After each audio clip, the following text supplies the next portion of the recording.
This beautiful day. Okay, so at 4 p.m., we fought really hard to get a public hearing in the Hudson Valley on the state's climate action plan to meet the emissions reduction goals. So it's in Peekskill, downstate, from 4 to 7, but also there just happens to be on this very day a hearing in the State Assembly happening right now on the All-Electric Buildings Act that Senator Hinchey is co-sponsoring, and it's actually a recommendation of the scoping plan to pass this legislation this year. So we are at a critical moment on climate. We know from the latest international scientific assessment that we have to steeply reduce greenhouse gas emissions. We have to move off fossil fuels to prevent a dangerous rise in global mean temperature. That's not a subject of debate. But New York is rising to the challenge.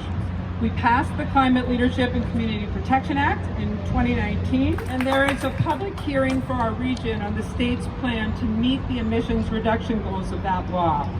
And that includes a 40% reduction in greenhouse gas emissions by 2030, and of reaching net zero emissions by 2050, and making sure that we have an entirely carbon-free, fossil fuel-free grid by 2040. Today, our elected leaders from the state level down to the local level are here because they are committed to the goals of the climate law, and because they recognize that shifting to a clean energy economy benefits our communities in so many ways beyond the climate benefits. Benefits like improving local air quality and public health, creating literally hundreds of thousands of jobs across New York, building efficient buildings that lower our energy costs, and keeping our energy investments local in our communities and in New York. I just want to mention that the fossil fuel industry has taken notice of what we're doing in New York and has launched a massive, well-funded campaign to try to convince us that we can't move off fossil fuels in the coming decades. But this is simply not true. We have the technologies, we have the alternatives to fossil fuels. Energy efficient heat pumps are actually selling like gangbusters in our area because oil and propane are extremely expensive. More and more people are switching to efficient all-electric alternatives, and we're here today to spotlight a great local example, the new Paltz firehouse nearing completion. We have to get off fossil fuels, we have to decarbonize our environment, and we have to do everything we can to preserve our planet for the next generation. New York's more than 1 million buildings emit more pollution than any other state. So we see ourselves as green drivers. We've done the historic legislation with the CLCPA, and yet we have a lot of work to do at the state level and our community levels to make sure that we are actually now living up to the goals of the CLCPA that were set forth by Jen Metzger and so many of our colleagues in the Senate and the Assembly. So it's time for the state to pass the All-Electric Buildings Act and make sure that we are doing everything we can at the state level to help municipalities, to help building owners and homeowners get to where we need to be. As of now, no state in the country has yet to commit to decarbonizing all of the new buildings and homes. We can be and we should be a leader in that. Also, carbon emissions from buildings and homes are now the single largest source of emissions statewide. We have the technology, we're seeing it here, we're seeing it in other buildings. I want to, the net zero or the zero building just the other week, and also Bread Alone. We have leaders here.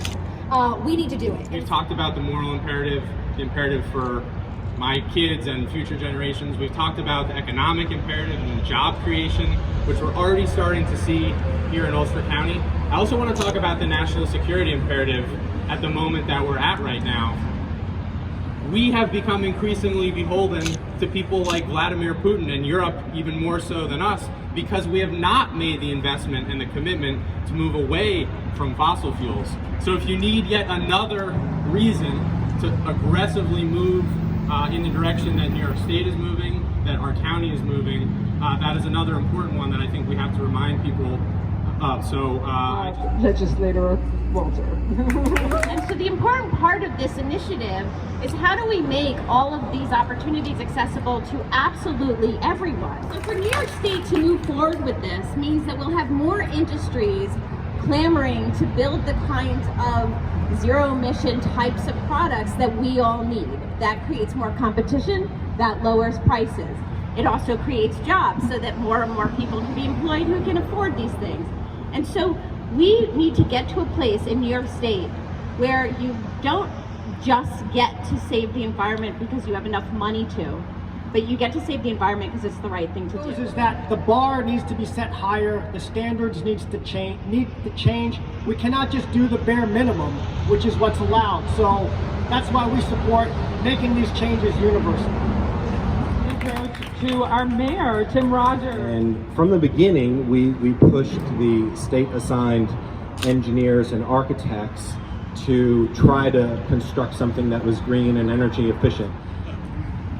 We were regularly told that what we were asking for would cost millions and millions of dollars more. We leaned on our friend Rick Alfondre. Our question was, Rick, are we completely mad? Is this a possibility? And he was like, it absolutely is. And in addition to trying to make this as energy efficient building as possible, he also helped us make it a more cost-effective building, just in terms of some of its basic design. And that was, some of the important changes that allowed us to make it more energy efficient. So, this is a change for many professions, and they need the training and education because we are building buildings differently and have to build buildings differently now. So there's a lot of workforce development and training that has to be done.